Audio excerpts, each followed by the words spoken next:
Middle-earth holds more than mountains and rivers. It carries the echoes of forgotten ages. I am your keeper of ancient knowledge, sharing the deeper lore that illuminates even the darkest mysteries. Welcome to the Untold Stories. How the Elves Nearly Lost, Rivendell to the Witch-King, a tale of the Third Age, when shadows grew long and the hidden valley trembled. Section 1. Shadowed Beginnings. In the days when autumn's fire burned bright upon the leaves of Rivendell, when the Bruinen sang its ancient songs through valleys deep, and the stars still held their silent council over Middle-earth, there came a time of gathering shadow that few now remember. It was not the great darkness of wars to come, nor the fell wind that would one day carry the Nazgul across the lands of men, but something more subtle, more patient, a creeping dread that settled like morning mist into the hidden places of the world. Elrond, half elven, stood upon the high balcony of his house, his grey eyes fixed upon the northern passes where the misty mountains cut their jagged teeth against the sky. The evening star had risen, pale and distant, yet its light seemed dimmed, as though veiled by some unseen hand. For 7 nights he had watched thus, and for 7 nights the same unease had stirred within his heart, a trembling in the music of creation that spoke of discord yet to come. Gil-galad's star grows cold, he murmured to the wind, his voice carrying the weight of ages. Below in the valley, the Bruinen chattered and laughed, unchanged and unchanging. But Elrond heard beneath its joy a note of warning. The river had many voices, and it spoke in tongues older than the kingdoms of men, telling tales of shadows that gathered where shadows should not be. Eristor emerged from the halls behind him, his footsteps soft upon the ancient stones. The chief counselor's face bore the marks of deep thought, and in his hands he carried a scroll sealed with wax that bore no pleasant tidings. "My lord," he said, his voice low and troubled, "word has come from the rangers. They speak of black riders seen in the valleys beyond the troll shores, moving always northward, always toward the passes." The Lord of Rivendell did not turn from his vigil, but his hands tightened upon the carved rail. "How many?" he asked. 9 were seen," Eristor replied, and at this word a chill seemed to settle over the valley. 9 riders, cloaked in black, their faces hidden beneath deep hoods. 9. The number fell into the gathering dusk, like a stone cast into still water. Elrond closed his eyes and felt the weight of all the ages that had passed since Gil-galad's fall, since the last alliance, since the dark fires of Mount Doom had claimed the life of Isildur. Section 2. A whisper in the trees. The old forest stirred in the deep of night, though no wind moved its ancient boughs. Tom Bombadil walked the winding paths between oak and ash, his bright eyes troubled beneath his feathered hat. Even here, in his own country where his word was law and his song held sway over root and branch, something had changed in the great harmony of growing things. Old Man Willow creaks and groans. He sang softly to himself, but not with wind or storm. Something else sets his roots to aching, something that should not wake. The trees leaned close to hear his words, their leaves rustling with questions they could not voice. For in the tongue of growing things, fear was a foreign language, learned only in the presence of the shadow. From the Barrow Downs came a thin cry, carried on air that smelled of iron and old graves. Tom's step faltered, and for the first time in many an age, his song grew silent. The wights that dwelt beneath those green hills had been quiet for long years, held in check by barriers woven in the elder days. Yet now they stirred, as though some greater darkness called to them across the leagues. Tom remembers the Witch-King's voice, he murmured, and the very trees shuddered at the name. Cold and fell it was, like winter wind through broken stone. But that one was cast down, his kingdom broken, his crown of iron melted in the fires of the last battle. Yet even as he spoke these words of comfort, Tom felt doubt creep into his ancient heart. He turned his steps toward the borders of his realm, where the old forest gave way to the wild lands beyond. There, at the edge of sight and hearing, he caught glimpse of movement in the grey dawn light. Riders passed like shadows between the trees, their horses making no sound upon the earth. 9 they were, as Eristor had said, but their number was not what chilled Tom's heart. It was their purpose, for these were no mere fell spirits wandering lost in the world. They moved with direction, with intent, following paths that led ever toward the hidden valley where Elrond kept his watch. And at their head rode one whose presence made the very air grow cold, whose horse's breath steamed like winter fog in the autumn morning.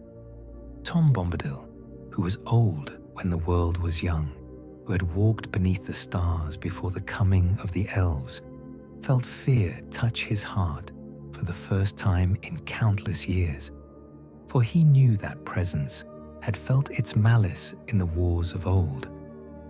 The Witch-King of Angmar rode again beneath the morning sky, and his eye was turned toward Rivendell. Section 3. The lone rider Gandalf the Grey urged Shadowfax through the passes of the misty mountains, his staff gleaming with pale fire in the pre-dawn darkness. The great horse's hooves struck sparks from the ancient stone, and his mane streamed like silver in the wind of their passage. Behind them, the peaks of the Hithegler stood sentinel against the eastern sky, their snow-crowned heads catching the first light of the coming day. 3 days had the wizard ridden without rest, driven by dreams that offered no peace and visions that spoke of danger gathering like storm clouds beyond the horizon. In Isengard, Saruman had grown strange and secretive, his words honeyed, but his eyes cold as winter stars. The White Council met in empty ceremony while real peril stalked the borderlands, and Gandalf felt the weight of solitary watchfulness settle upon his shoulders like a cloak of lead. The wind that met him as he descended into the valley of Rivendell carried more than the scent of pine and falling leaves. There was iron in it, and ash, and something else, a coldness that spoke of the far places where shadow gathered and ancient evils stirred. Shadowfax whinnied uneasily, his ears laid back against his noble head, for even the greatest of horses could sense when the natural order trembled. "Steady, my friend," Gandalf murmured, his hand gentle on the stallion's neck. "We ride to sanctuary, but I fear we shall find little peace there." His grey eyes, keen as winter starlight, scanned the horizons for signs of pursuit or ambush. The very birds seemed to have fled these heights, and their absence spoke louder than any alarm bell. As the sun crested the eastern peaks, painting the world in shades of gold and amber, Gandalf saw the hidden valley spread before him like a jewel set in living stone. The halls of Elrond rose graceful and fair among the trees, their white walls gleaming in the morning light, while the Bruinen wound its silver thread through gardens that knew no winter and orchards that bore fruit in every season. Yet even here, in this last haven of the elder days, Gandalf's keen sight detected changes. The guards upon the borders stood more alert than usual, their fair faces marked with concern. No smoke rose from the chimneys of the guest houses, and the paths that usually bore traffic of elf and dwarf and the occasional wandering scholar lay empty beneath the autumn sun.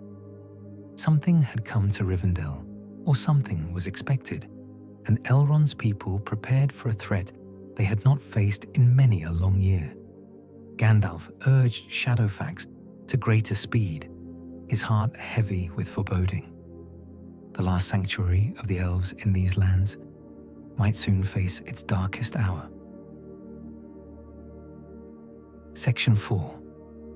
Dol Guldur, in the distance. From the high tower of his fortress in the south, the shadow that men called the Necromancer gazed northward through eyes that were not eyes, seeing with sight that pierced the veils of distance and time. Dol Guldur, the hill of sorcery, stood like a cancer upon the edge of Mirkwood, its black walls drinking in the sunlight and giving back only darkness. Long had he dwelt here in secret, gathering his strength while the world forgot his name and believed his power broken. The wise spoke of him in whispers, if they spoke of him at all, naming him Necromancer as though he was some lesser shade trafficking with the restless dead. They did not know, they did not remember that Sauron the Maya walked again beneath the sky, clothed in shadow and malice, preparing for the day when he would reclaim his throne in the Black Land. But that day was not yet come. His strength was great, but not yet terrible.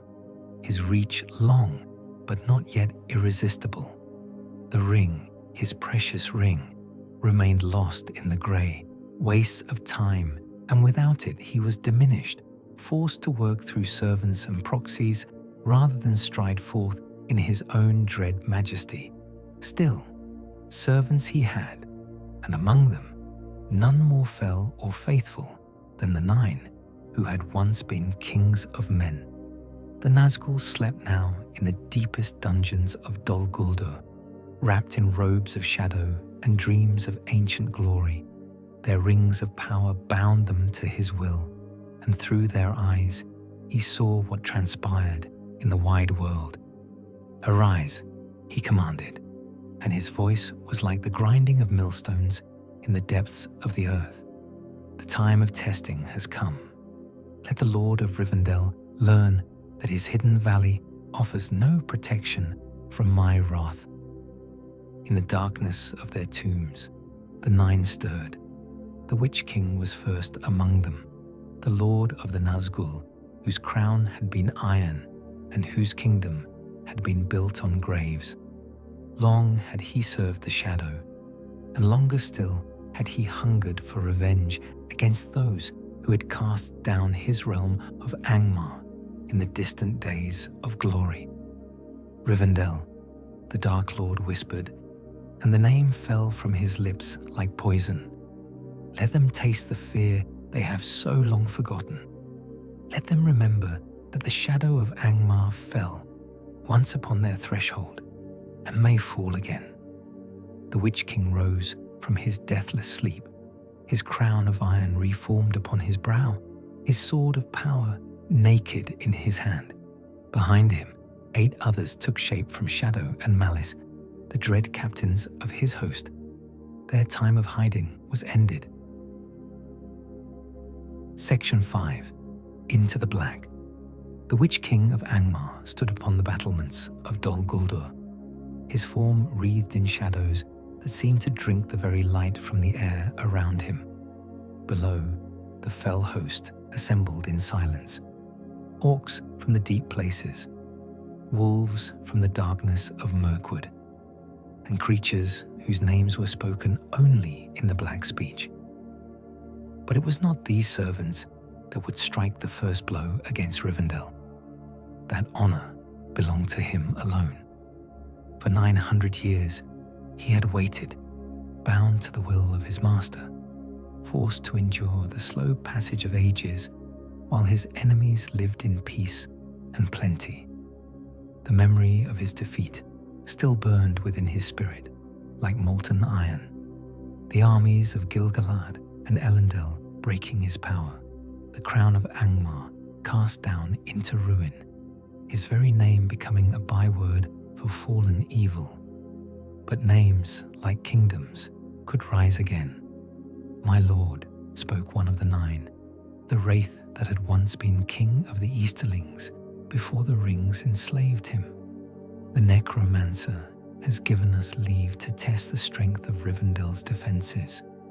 Shall we ride as we did in the days of war, with banner and horn?" The Witch-King turned, and though his face was hidden beneath his iron crown, his lieutenant felt the weight of that terrible gaze.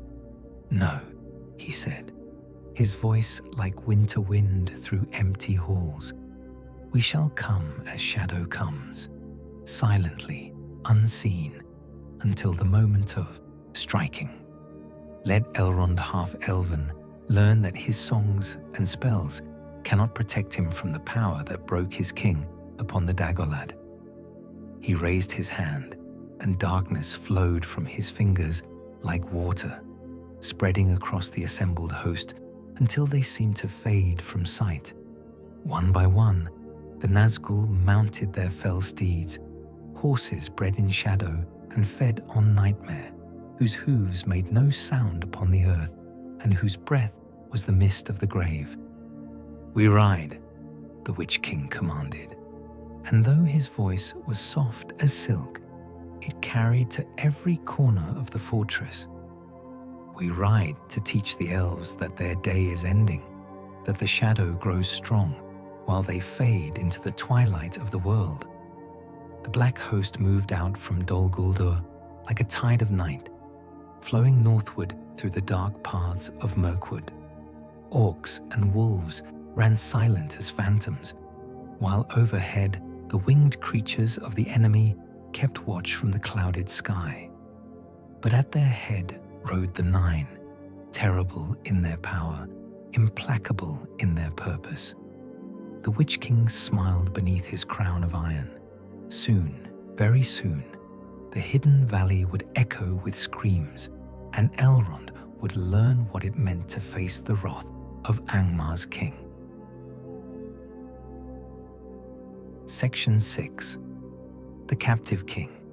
In the deepest dungeons of Dol Guldur, where even the pale light of stars could not penetrate, a figure stirred in chains that had been forged in the fires of Mount Doom. King Thrain, son of Thror, heir to the throne under the mountain, raised his head at the sound of departing footsteps. The Nazgul had gone forth on some fell errand, leaving the fortress quieter than it had been in many a month. Yet quiet was a relative thing in the domain of the necromancer.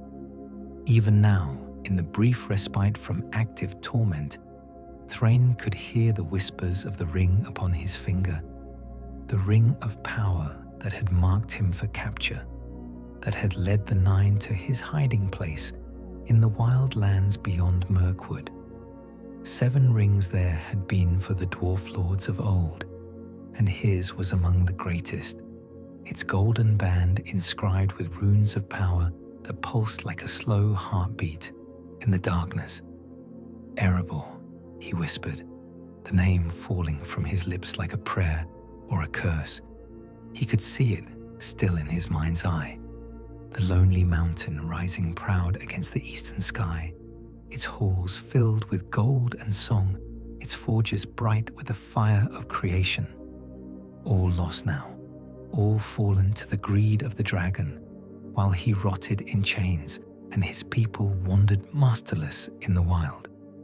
The door to his cell creaked open, but no guard entered. Instead, a figure cloaked in grey stepped into the fetid darkness, his staff glowing with clean white light that made the shadows recoil like living things. Thrain blinked, his eyes streaming after so long in absolute dark. unable to believe what he saw. "Gandalf," he croaked, his voice hoarse from disuse and torment. "Gandalf the Grey? But how? The defenses of this place?" "Are mighty indeed," the wizard replied, his face grim as winterstone, "but not mighty enough to keep out one who walks in the light of the secret fire. I have come to take you from this place, Thrain King, though the road may be perilous." With swift movements, Gandalf examined the chains that bound the Dwarf Lord, his fingers tracing the dark runes that held them fast. "These were forged by the enemy himself," he muttered. "They will not yield to any ordinary key." But as he spoke, his staff flared brighter, and the wizard began to chant in the tongue of Valinor, words of power that had not been heard in Middle-earth since the Elder days. The chains grew hot, then white-hot, then cracked with sounds like breaking thunder. Thrain fell forward, gasping, his hands free for the first time in years. But when he looked up at his rescuer, his eyes were wild with more than gratitude. "The ring!" he cried, clutching at his finger where the golden band still gleamed. "He wants the ring. The necromancer. He questions me day and night, asking where the others might be found. There are others, Gandalf. Other rings still hidden in the world." Gandalf's face grew grave as death. "Come," he said urgently. "We must away from this place before—" But his words were cut short by the sound of horn calls echoing through the passages above. The nine had returned from their errand, and their master's anger at the escaped prisoner would be terrible indeed. Section 7. The Necromancer's Voice. The very stones of Dol Guldur trembled as the Dark Lord's wrath shook the foundations of his fortress.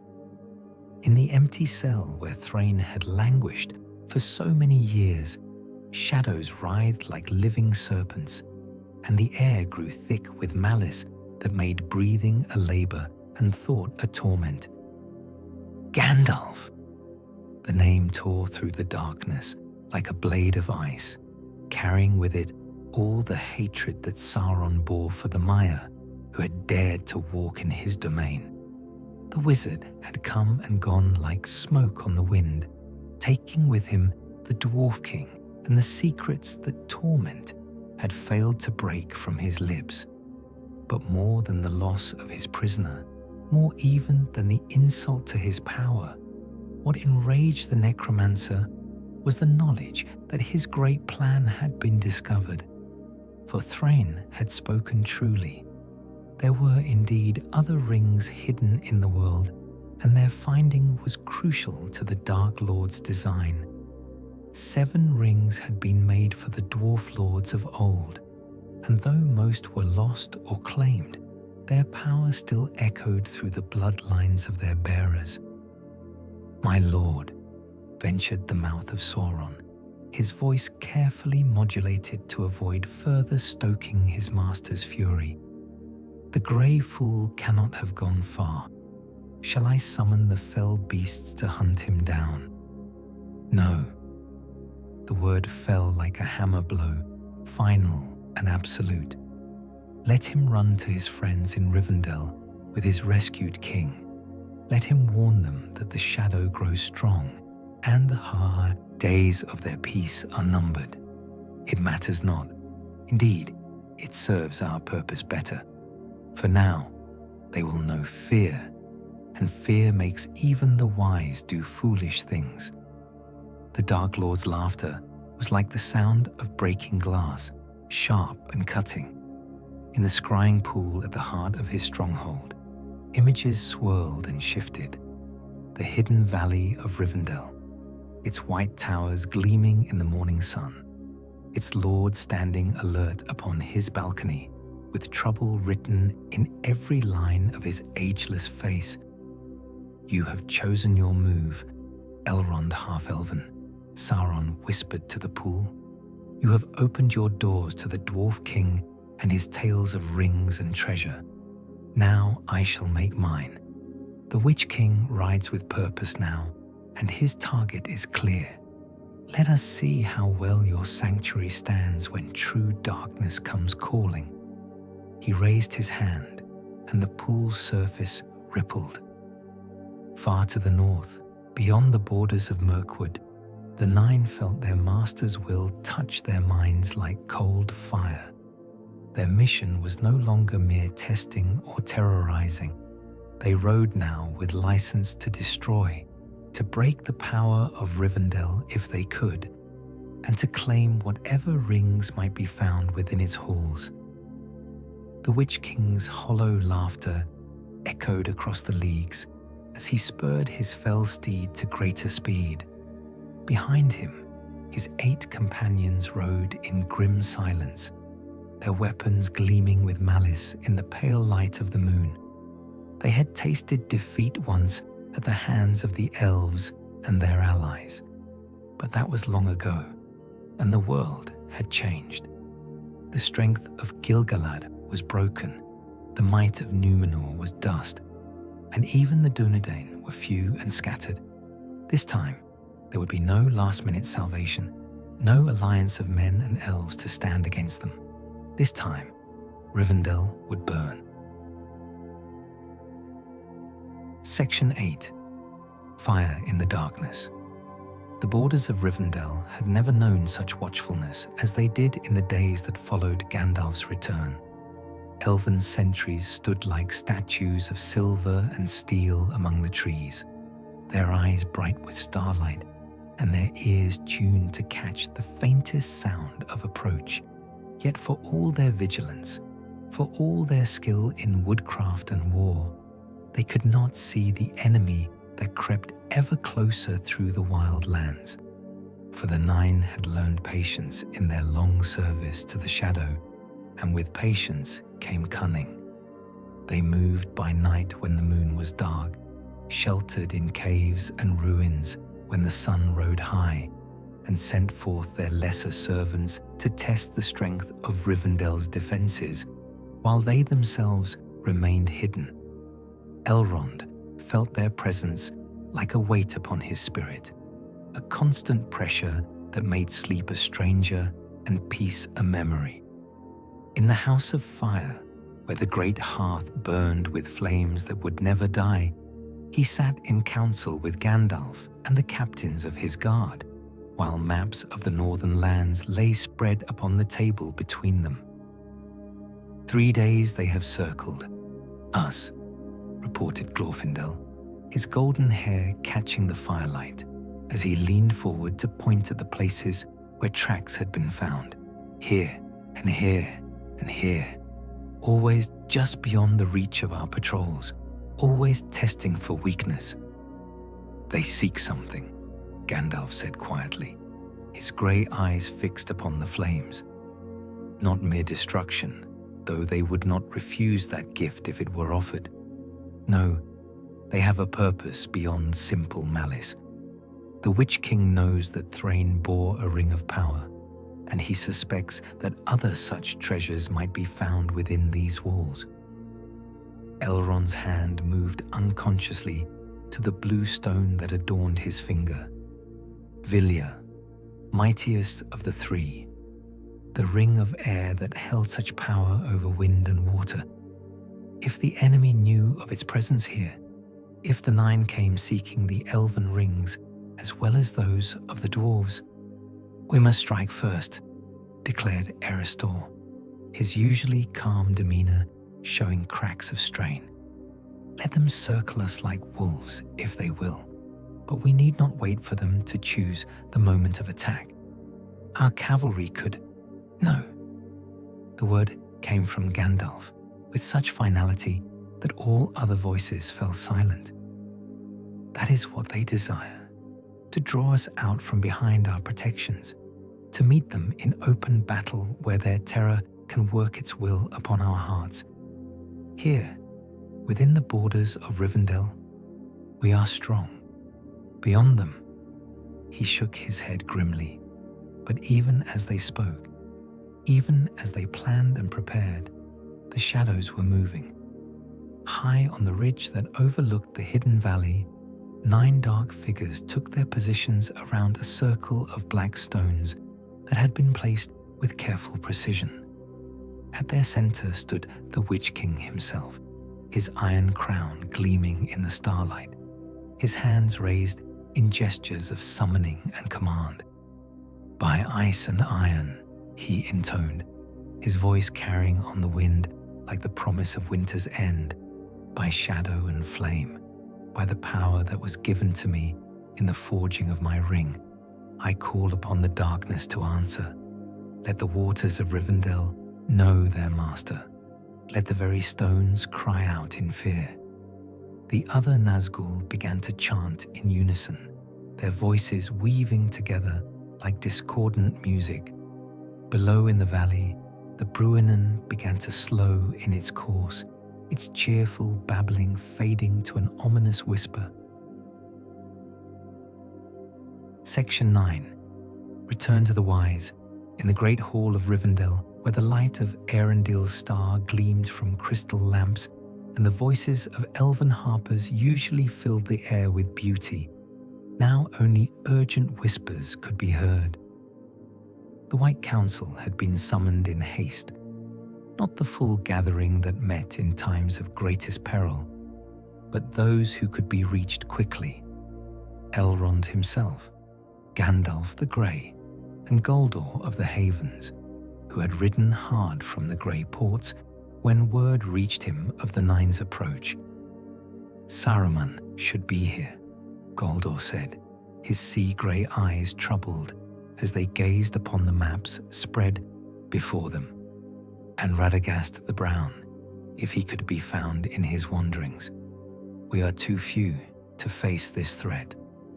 "We are the ones who are here," Gandalf replied curtly, though worry etched deep lines in his weathered face. "And we are the ones who must act. Every hour we delay gives the enemy more time to strengthen his position, more opportunity to work his malice upon the defenses of this valley." Thrain sat silent in a chair beside the fire, his eyes still wild from his long captivity, but his mind growing clearer with each passing hour. The tale he had told upon his rescue was grim indeed, of the necromancer's questions about the 7 rings, of torture designed to break his will and learn the secrets of his people, of hints dropped about other prisoners held in the dungeons of Dol Guldur.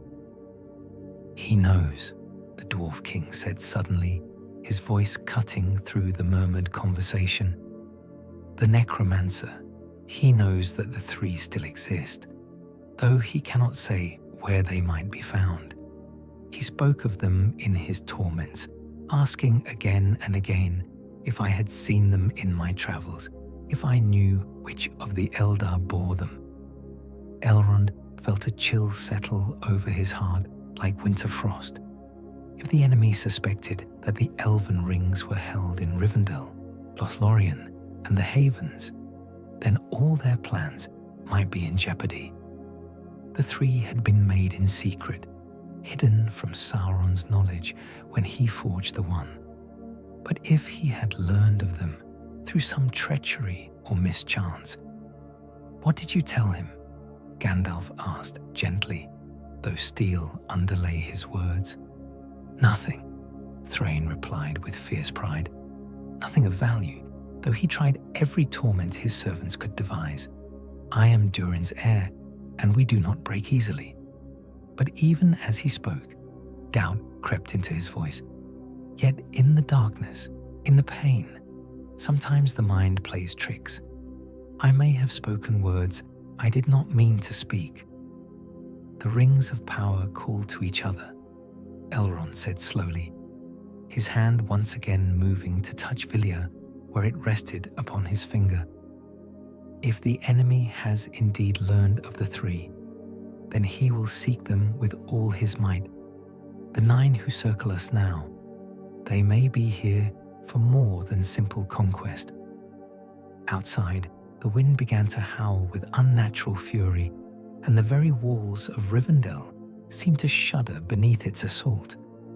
The Nazgul were moving at last, and their power was terrible to behold. "Then we must stand," Gandalf said simply. "Stand and fight, regardless of the cost. For if Rivendell falls, if the three are taken, then all hope dies with them." Section 10. Stirring the North. While the shadows gathered around Rivendell and the Nine worked their dark sorcery upon the borders of the hidden valley, Gandalf's mind turned to allies who might yet come to their aid. The North was not empty of friends, though they were scattered and few, and many had forgotten the old alliances that once bound free peoples together in common cause. "I must ride forth," he announced, as the council debated their options in the depths of the night. There are those who still remember their oaths, who might yet answer a call for aid if it comes from the right lips. "The Rangers," Elrond said, understanding immediately. "But they are few and scattered across the wild lands. How many could reach us in time?" "Not the Rangers alone," Gandalf replied, his eyes bright with purpose. "North of here, in the halls under the mountain that was, dwell the sons of Nine. They remember Thrain their king, and they remember too the alliance of old with the Eldar. If word could reach them—" "Erebor lies weeks away by the swiftest road," Goldor protested. "Even if riders left this very hour, they could not return with aid before the Nine complete whatever working they have begun." But Gandalf smiled grimly, and in his hand appeared a small crystal that gleamed with inner fire. "Not all messages travel by road," he said.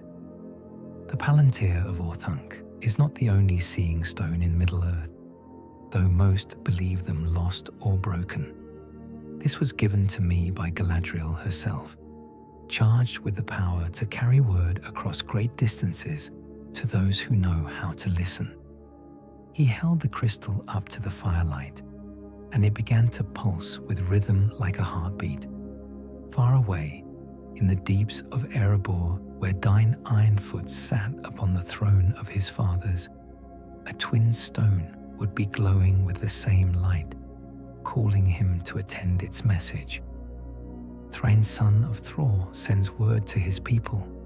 Gandalf spoke to the crystal, his voice carrying all the authority of his ancient power. "The king under the mountain is found, though held now in sanctuary. The Nine riders have come forth from their hiding places, and Rivendell stands in peril.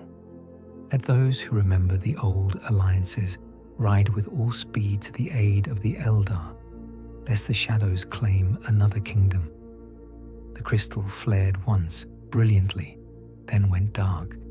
Somewhere in the north, Dain would be arming his warriors and calling for his swiftest ponies.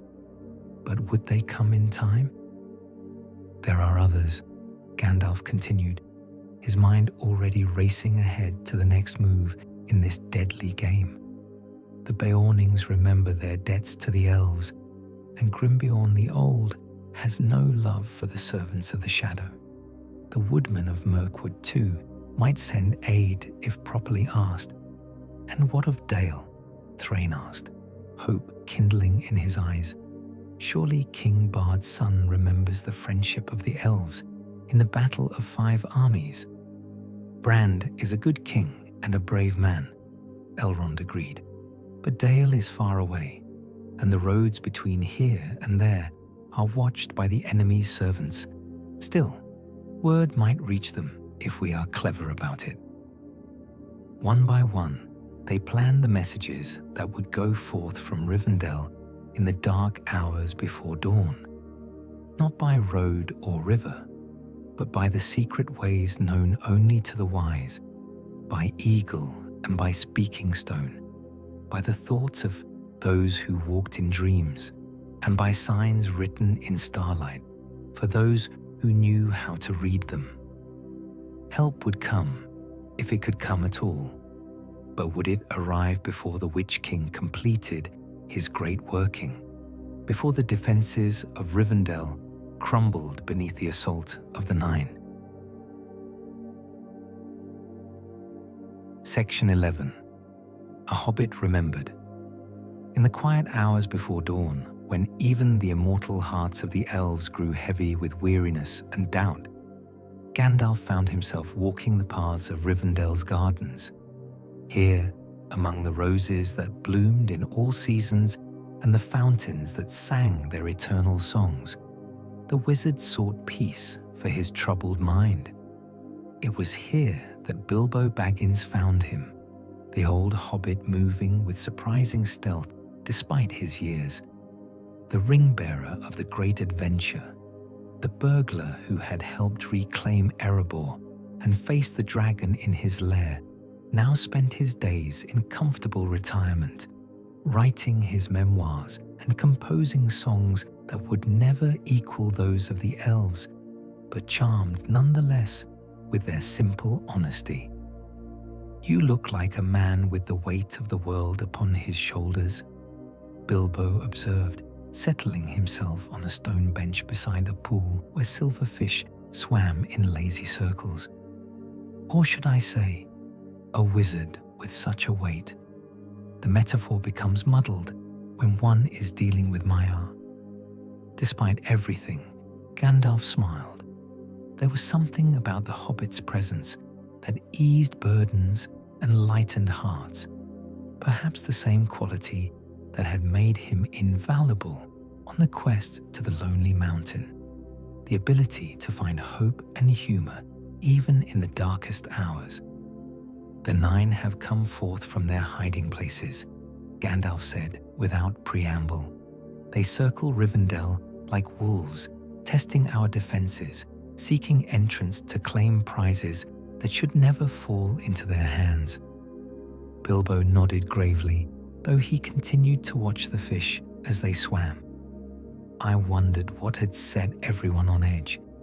Even the elves have lost their usual serenity, and that takes some doing. Still, we faced the 5 armies at Erebor, didn't we? And came through that trial well enough. This is different, my dear Bilbo. The power that moves against us now is older and more terrible than any army of orcs or goblins. The Witch-King himself leads the Nine, and his malice is focused upon this valley with singular purpose. The Witch-King? Bilbo's eyes widened with genuine alarm. I've heard tales of him from the rangers who sometimes visit. They say he was the Lord of Angmar in the days when that realm made war upon the North Kingdom. But surely he was destroyed long ago. Destroyed? No. Defeated? Yes. But that is a very different thing when one speaks of the Nazgul. Death has no meaning for them, for they neither live nor die in any sense that mortal folk would understand. They exist, suspended between the worlds of flesh and spirit, bound to their master's will by the rings they bear. Bilbo shuddered, pulling his walking stick closer as though for comfort. And you think they've come for what I carry? His hand moved unconsciously to the pocket where a certain golden ring rested, though he spoke of it only in whispers and hints, as had become his habit. Perhaps, Gandalf admitted, or perhaps they seek other treasures that rest within these halls, but their purpose matters less than their presence. They are here, they are powerful, and they mean to test whether the sanctuary of Rivendell can withstand the assault of the Nine. For long moments they sat in silence, listening to the music of the fountains and watching the eastern sky grow pale with the promise of sunrise. Then Bilbo spoke again, his voice thoughtful and far away. You know, it occurs to me that sometimes the smallest person can make the greatest difference. not through strength or wisdom or magic, but simply by being in the right place at the right time and having the courage to act when action is needed. Gandalf turned to look at his old friend with new interest. "What are you thinking, Bilbo Baggins?" The hobbit smiled, and for a moment, his lined face seemed young again. "I'm thinking that I didn't come through all those adventures just to sit in comfort while others face peril. If the Nazgul want what I carry, well, perhaps it's time they learned that hobbits can be more dangerous than they appear." Section 12. The plan set in motion. The sun had not yet touched the peaks of the Misty Mountains when riders began to depart from Rivendell, slipping away like shadows in the grey dawn light. They went by ones and twos, taking different paths through the wildlands, each bearing messages that might mean the difference between salvation and destruction for the hidden valley.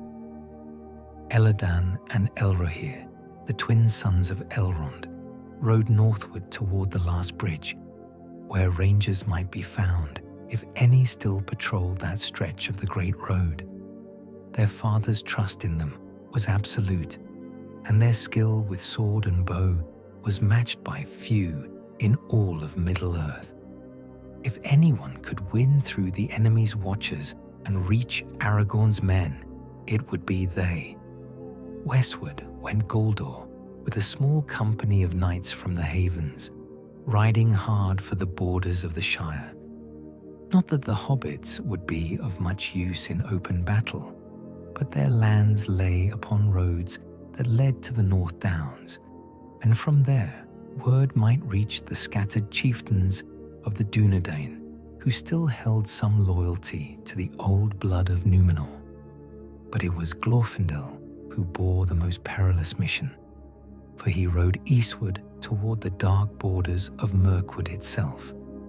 The Elven king Thranduil had small love for the affairs of the outside world, but he hated the shadow with a passion born of long years spent battling its creatures in his own realm.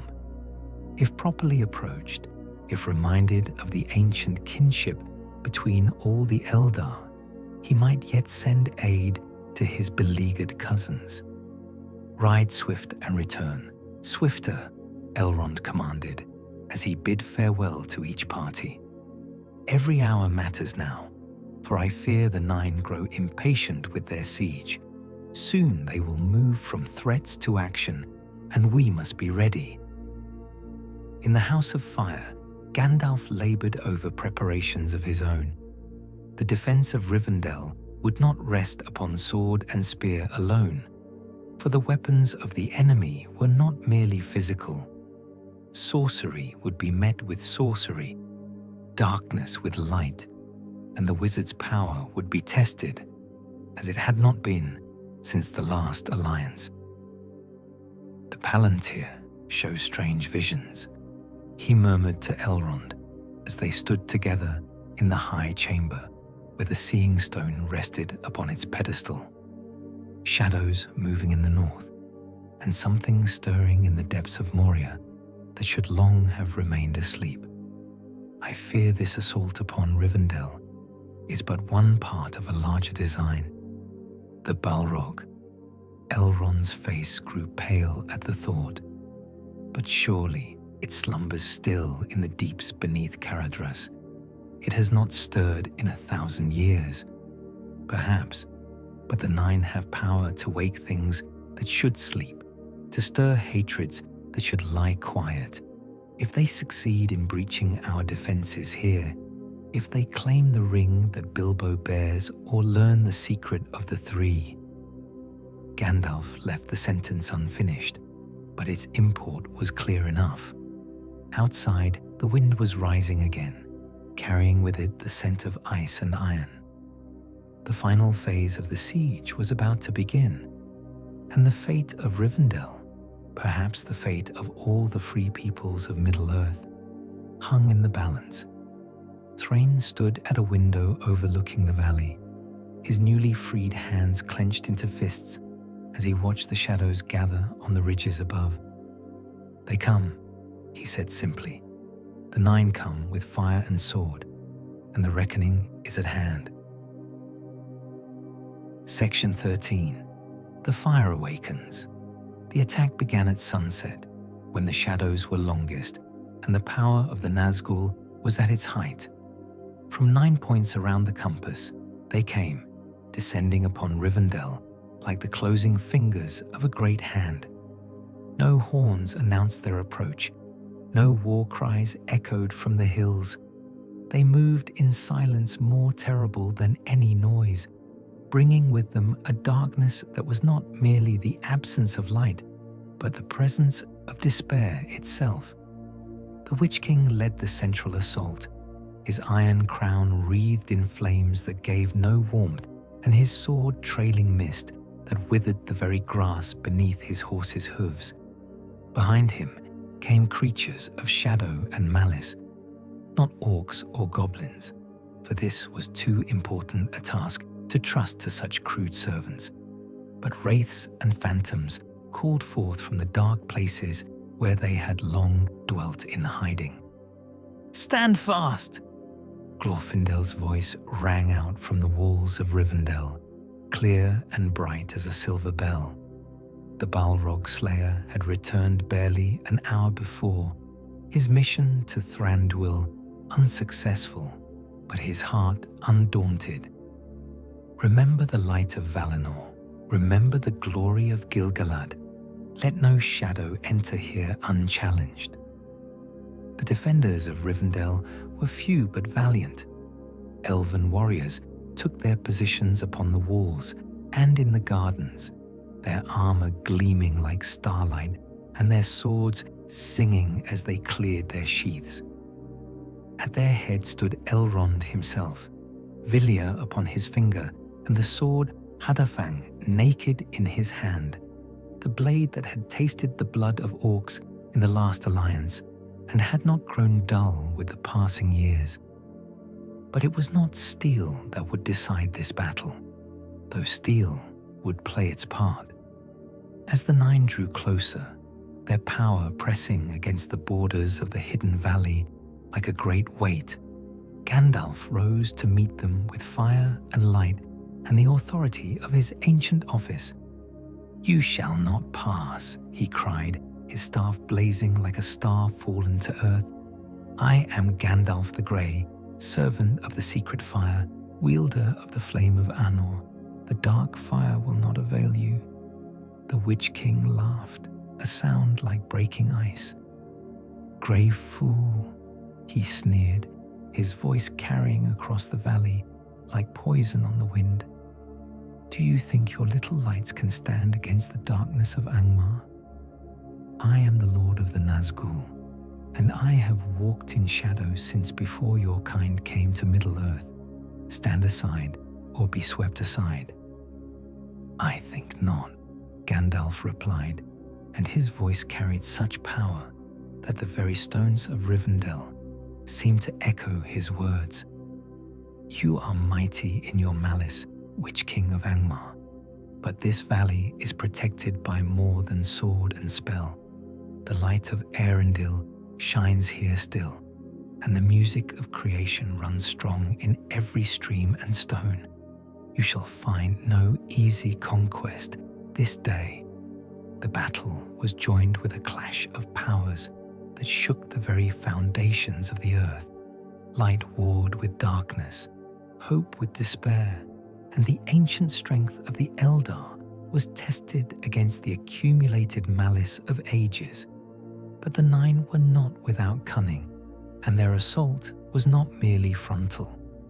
Even as the Witch-King engaged Gandalf in single combat, his 8 companions struck at other points around the valley's rim, seeking weak spots in the defenses that protected Rivendell from the malice of the outer world. Section 14. A blade, not yet drawn, while fire and shadow warred in the skies above Rivendell, and the clash of power echoed from the surrounding peaks. another drama was unfolding in the deep places of the valley. For Bilbo Baggins, burglar of Bag End and veteran of the quest of Erebor, had not remained idle while others fought and died for the sanctuary he had come to love. The ring upon his finger grew heavy as lead, and its voice whispered constantly in his ear promises of power, threats of discovery, endless repetitions of the same seductive lies that had made it so hard to give up even for a moment. But Bilbo had learned to resist such blandishments through long practice, and tonight he had a purpose that burned brighter than any temptation. Moving with the stealth that had once served him well in the dragon's lair, the hobbit made his way through passages that few knew existed, paths that led to the oldest parts of Rivendell, where the firstborn had delved deep into the living rock.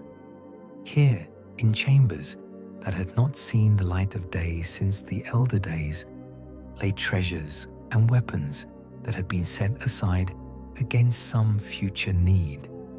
Chief among them was a blade that had no name in the common tongue, for it had been forged in the hidden kingdoms of Valinor itself and brought across the sea by one of the mighty lords of the Noldor. Its edge had never grown dull, its silver surface had never tarnished, and in its fuller ran runes of power that few now living could read. One last adventure, Bilbo murmured to himself as he took up the sword, surprised by how light it felt in his hands despite its obvious power. One last chance to prove that size matters not when courage runs true. Above, the battle raged with increasing fury. The Witch-King had broken through the outer defences and now stalked the very halls of Rivendell, his terrible presence withering flowers and dimming lamps as he passed. Gandalf fought him step by step, staff against sword, light against darkness, but even the wizard's power had limits, and the Lord of the Nazgul was mighty beyond measure. "Where is it?" the Witch-King demanded as he drove Gandalf back toward the House of Fire. "Where is the ring that calls to mine across the darkness? I can feel it, grey fool, burning like a coal in the night. Give it to me, and your death will be swift." "Never," Gandalf replied, though sweat beaded on his brow and his staff trembled with the effort of holding back the Nazgul's assault. "Though you tear every stone from its place and scatter the very foundations of this valley, you shall not have what you seek." But as they fought, neither combatant noticed the small figure that crept toward them through the shadows, a hobbit with an elvish blade in one hand and a golden ring glowing like fire on the other. For Bilbo Baggins had realized something that the great and the wise had overlooked in their planning and their preparations. The ring called to its master, yes, and its master's servants could feel that call across great distances. But the call worked both ways, and one who bore the ring could sense the presence of the Nazgul just as clearly as they could sense his. And sometimes, the very thing that revealed you to your enemies could be turned into a weapon against them.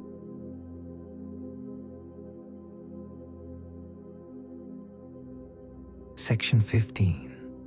The Kingdom Reclaimed Dawn came to Rivendell like a trumpet call, its golden light streaming through clouds that had gathered thick and dark in the night. The battle had raged through the small hours, neither side able to claim decisive victory until the moment when everything changed with the rising of the sun. It was Bilbo who struck the crucial blow, though none would have expected such heroism from the comfortable hobbit of Bag End.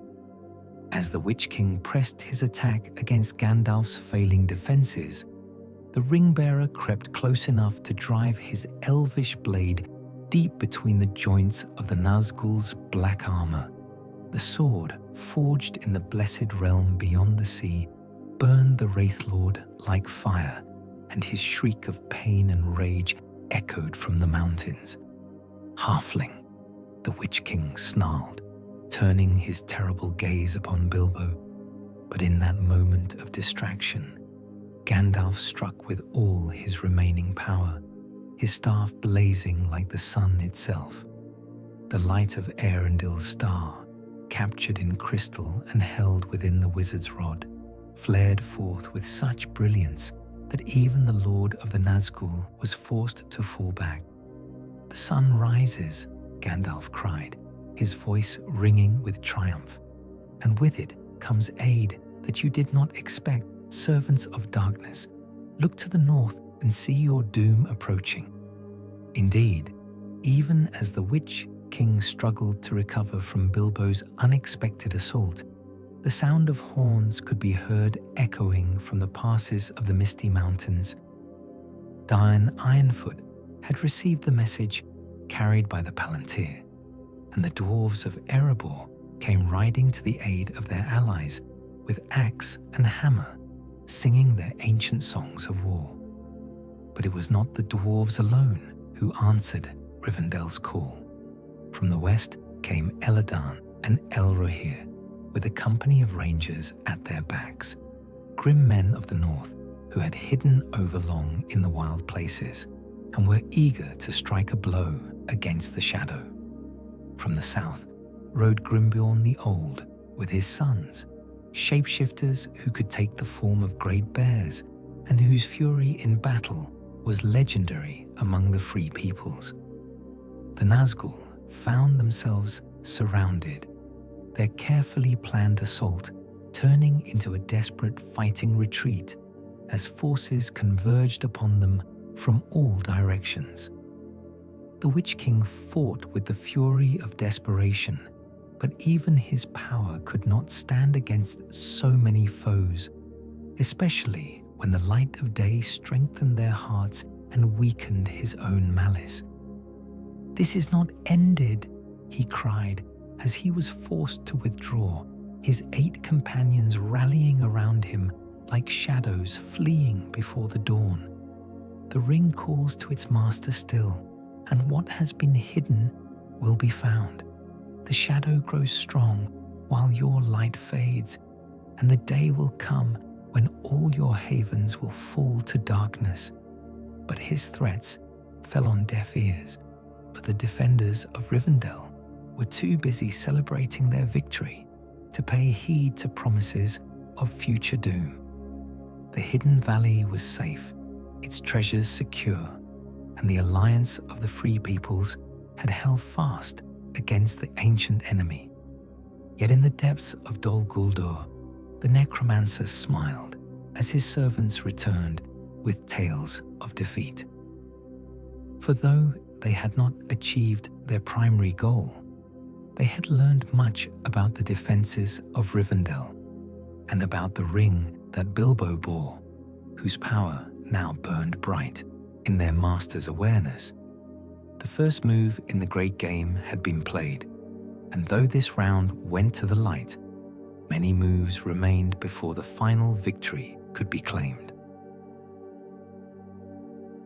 Section 16. A Ring Still Sleeps. In the days that followed the retreat of the Nine, Rivendell slowly returned to its accustomed peace. The wounded were tended with elvish skill and lore.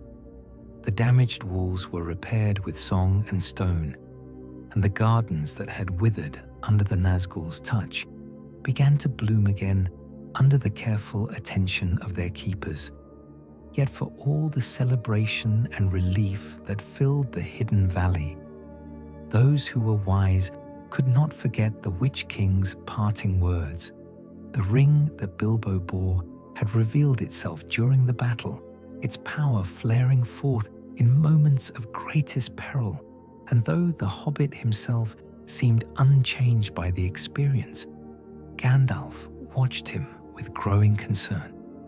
"It grows stronger," the wizard murmured to Elrond as they walked together in the evening air, following paths that led to the quiet places where few came and fewer still disturbed the ancient peace. Day by day, hour by hour, the ring's influence increases. I see it in the way Bilbo speaks of his precious, in the way his eyes linger on the golden band when he thinks no one is watching. Yet he fought bravely in our defense, Elrond replied, though his own face was troubled. And the blade he bore, Sting as he calls it, proved its worth against the servants of darkness. Perhaps the ring is not so evil as we feared. Or perhaps it is more subtle than we imagined, Gandalf countered. Evil that announces itself with trumpets and banners is easily recognized and opposed. But evil that wears the guise of good, that offers power in the name of protection and dominion in the cause of order, such evil is far more dangerous, for it corrupts from within rather than attacking from without.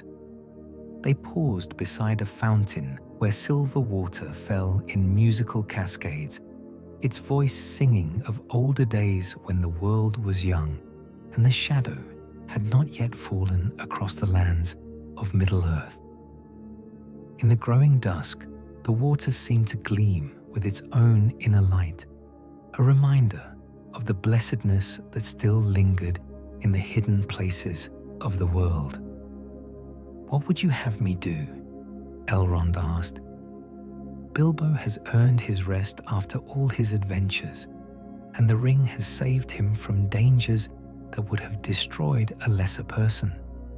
Would you have me demand that he surrender it, cast aside the one thing that has kept him safe through so many perils?"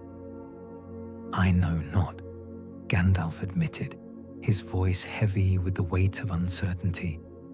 "But I fear that the time is coming when such decisions will be forced upon us all.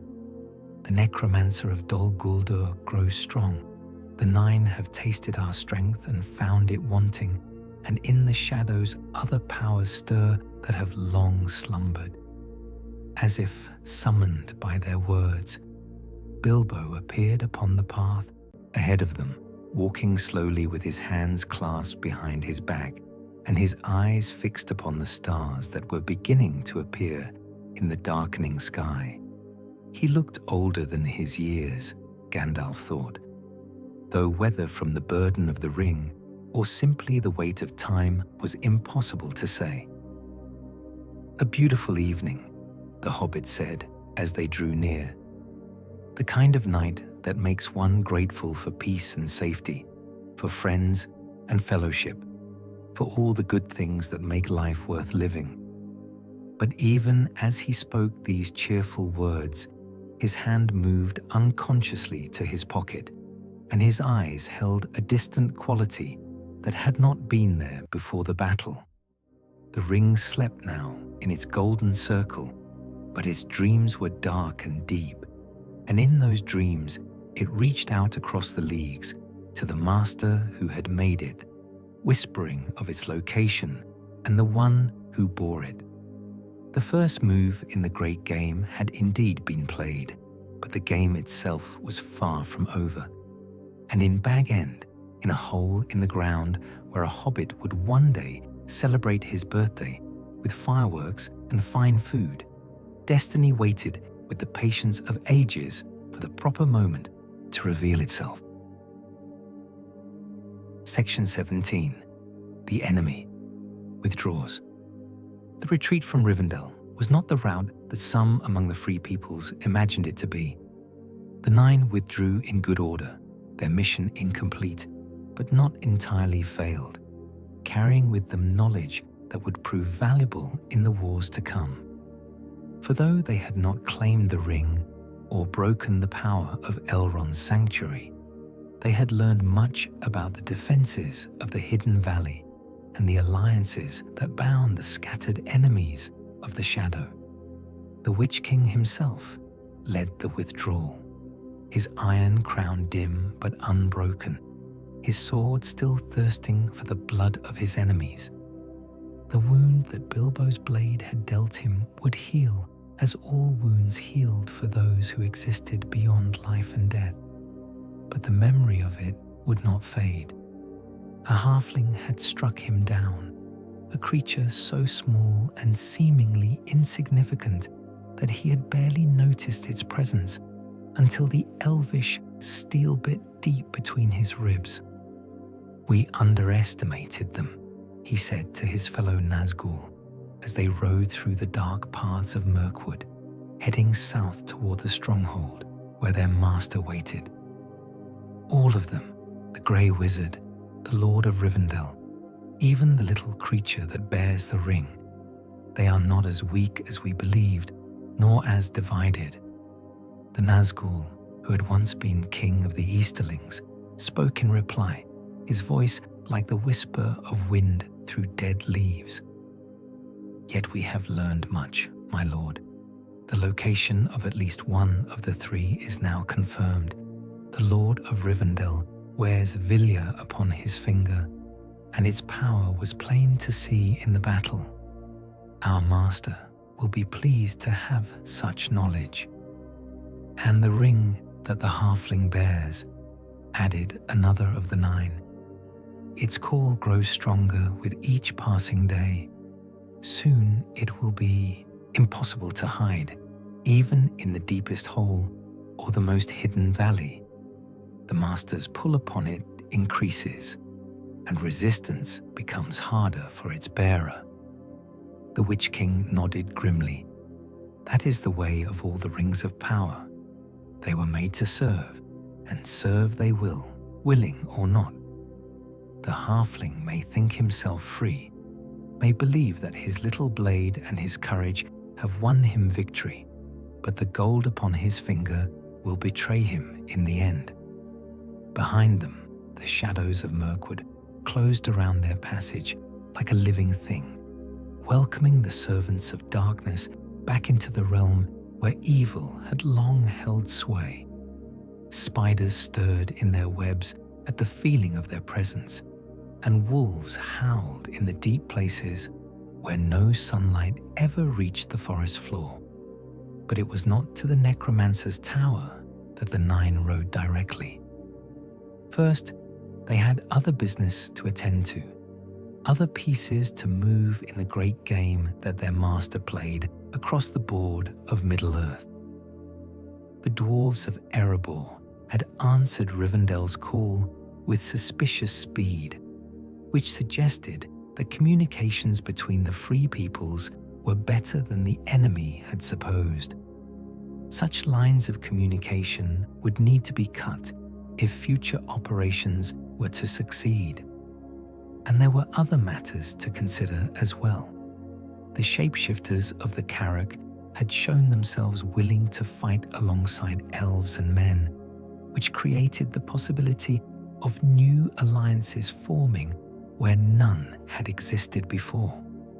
The Rangers of the North, too, had proved more numerous and better organized than intelligence had suggested. All of this would need to be reported to the master, and countermeasures would need to be planned. "We are not defeated," the Witch-King said as they rode, more to himself than to his companions. "We are merely educated, and education, properly applied, leads to wisdom. The next time we strike, it will be with fuller knowledge and greater force. The shadow grows strong while their light fades, and time is on our side." In Dol Guldur, the necromancer waited for his servant's return with patience born of ages. Victory and defeat were merely temporary conditions after all. What mattered was the long game, the slow corruption of hope, and the gradual weakening of resolve. The ring called to him still across the leagues, and its voice grew stronger with each passing day. Soon, very soon, it would be time for the next move. Section 18. Hope in Ashes. 3 months after the assault on Rivendell, when the memory of battle had begun to fade and the ordinary business of peace resumed its gentle course, Gandalf stood once more upon the high balcony where Elrond kept his watch. The autumn leaves had fallen, and winter had come early to the hidden valley, clothing the trees in mantles of silver frost and covering the paths with snow that sparkled like diamonds in the morning light. Yet, for all the beauty of the season, for all the peace that seemed to reign in the sanctuary of the elves, the wizard's heart was heavy with foreboding. The victory they had won was real enough, but it felt hollow somehow, as though they had succeeded in nothing more than postponing an inevitable doom. "You are troubled, old friend," Elrond observed, joining him at the rail where he stood, watching the sun rise over the misty mountains.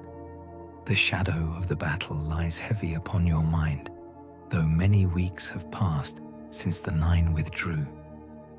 "It is not the battle that troubles me," Gandalf replied, "but what comes after.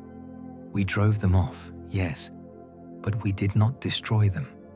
They learned much in their defeat, perhaps more than we learned in our victory. And the ring..." He paused, his grey eyes distant with thought. "The ring grows stronger, Elrond. Day by day, its influence over Bilbo increases. I see it in his eyes, hear it in his voice when he speaks of his precious treasure. Below them, in the gardens of Rivendell, life continued in its accustomed patterns. Elves tended to their flowers and fountains, scholars bent over ancient texts in quiet libraries, and travelers from distant lands took their rest in halls where warmth and welcome were freely given. Yet even here, in this last refuge of the elder days, change was coming whether they willed it or not. "Perhaps it is time," Elrond said quietly, his voice barely above a whisper. "Time for the final test to begin, for the last battle to be fought. We have delayed it long enough with our watchfulness and our wisdom, but delay is not victory. The ring will not remain hidden forever, nor should it. Evil that is merely contained has a way of growing stronger in its confinement."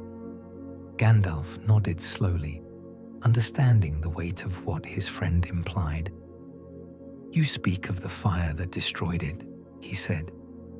"The only fire that can unmake what was made in malice. But that fire burns far from here, in a land that is watched and warded by powers too great for any small company to challenge. Yet hobbits have proved their worth before," Elrond reminded him. "Small hands, as you have said, unlooked for by the enemy. Perhaps what great strength cannot accomplish, simple courage might achieve." The thought hung between them, like a promise and a threat, full of possibility and pregnant with peril. For both knew that the road to Mount Doom was long and dark, fraught with dangers that would test not only the body but the spirit. Many would begin that journey who would never see its end, and even those who survived might find themselves changed beyond recognition. But such was the price of victory over evil, not the easy triumph of superior force, but the willing sacrifice of all that was dear for the sake of what was right.